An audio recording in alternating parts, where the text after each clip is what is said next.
বন্ধুরা কেমন আছো?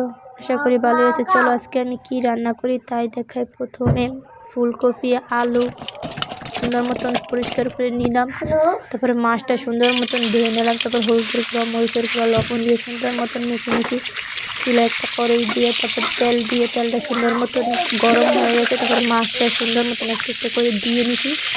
তারপরে মাছটা সুন্দর মতন এপুট করে দুনো ফুট সুন্দর মতন ভিজিয়ে নিয়েছে। চলো বাজার সময় কিন্তু কারেন্টটা চলে গেছিলো, তাই আবার বাইরে এসে লার্কির চুলো ধরে দিলাম, মনে কিছু করি না তোমরা সবাই। তারপরে চুলাটা আবার চুলোটা সুন্দর মতন ধরাইলাম, ধরাই তারপরে একটু পানি চুলা করে দিয়ে তেল দিয়ে পেঁয়াজ সুন্দর মতন ভাজা করে নিলাম। তারপরে একটু আদা রসুন সুন্দর মতন দিয়ে আবার সুন্দর মতন ভাজা করে নিয়ে একটু পানি দিয়ে দিলাম। পানি দেওয়ার পর একটু হলুদের গুঁড়া মরিচের গুঁড়া লবণ একটু ধনিয়ার গুঁড়ো সুন্দর মতন দিয়ে ভালো মতন কষিয়ে নিলাম। কষানোর পর আলু ফুলকপি সুন্দর মতন দিয়ে আবার সুন্দর মতন নেড়ে চেড়ে সুন্দর মতন কষানোর পরে তোমার কষানো হয়ে গেছে, একটু পানি দিলাম।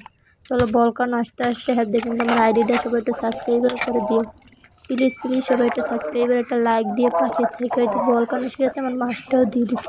তো মাছ দেওয়া শেষ, আমার তরকারি হয়ে গেছে। বলে যেও কি এমন হয়েছে।